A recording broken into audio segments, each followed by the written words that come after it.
आपको क्वेश्चन दिया हुआ है, a sailor can row a boat 8 kilometre downstream and return back to the starting point in 4 hour 40 minutes.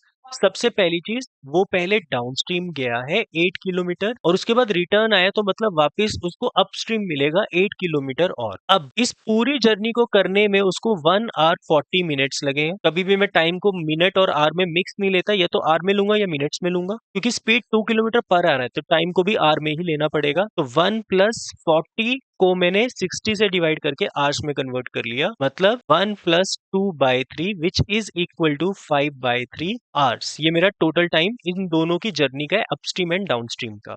अब क्योंकि downstream है तो डाउन स्पीड में सबसे पहले मैं बोट की स्पीड को स्टिल वाटर में, कौन से वाटर में, स्टिल वाटर में क्या लेट कर लेता हूँ, x kilometre per hour. Boat की स्पीड को x लेट कर लिया, और स्ट्रीम की स्पीड को मैं क्या लेट करता हूँ, वैसे y लेट करता हूँ, बट इस क्वेश्चन में मुझे क्या, किलोमीटर पर आवर। मतलब मेरे पास बोट की स्पीड और स्ट्रीम की स्पीड दोनों मिल गई, तो डाउन स्ट्रीम कितनी होगी, डाउन स्ट्रीम ऐड होती है, स्पीड को बढ़ाती है। तो मेरे पास डाउन स्ट्रीम में जो स्पीड होगी वो कितनी होगी, x plus 2 kilometre per hour. और जो अप स्ट्रीम होगी उसके अंदर जो मेरी स्पीड होगी वो होगी x minus 2 kilometre per hour. ये दोनों स्पीड होगी मेरी। अब मुझे क्या बोलता है इस क्वेश्चन में कि बोट की स्पीड बताओ, टाइम, टोटल टाइम की जर्नी दी हुई है मुझे, तो मतलब टोटल टाइम, अब टाइम निकालना है मुझे, तो टाइम ऑफ डाउन स्ट्रीम क्या होगा, डिस्टेंस बाय स्पीड। यही होता है फॉर्मूला टाइम का। डिस्टेंस मेरा 8 है, स्पीड मेरी x प्लस 2 है। अपस्ट्रीम का टाइम कितना होगा, डिस्टेंस बाय स्पीड। डिस्टेंस वापस मेरा 8 है और स्पीड मेरी x माइनस 2 है ना। ओके, तो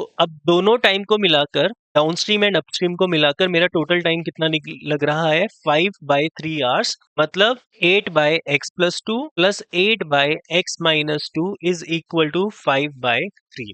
8 कॉमन ले सकते हो और अंदर एलसीएम ले लो। एलसीएम लोगे तो x माइनस 2 इधर आ जाएगा, इधर x प्लस 2 आ जाएगा, और नीचे ये दोनों आपस में क्या हो जाएंगे, मल्टीप्लाई, मतलब a square minus b square की आइडेंटिटी बन जाएगी। यहाँ से 2 और 2 कैंसिल हो जाएगा। ये आपके पास ऐसा होगा, 3 8 24 into 2x is equal to 5 into x square minus 4, मतलब 48x is equal to 5x square minus 20। तो ये हो जाएगा 5x square minus 48x minus 20 equals to 0।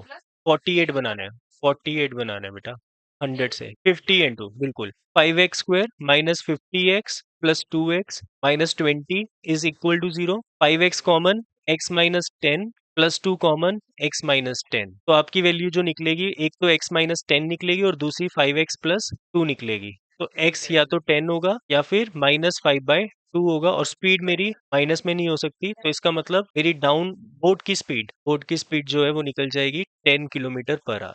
समझ आया क्वेश्चन, कहाँ गलती कर रहे थे, ठीक है। अभी फिर इसी के क्वेश्चन कर लो।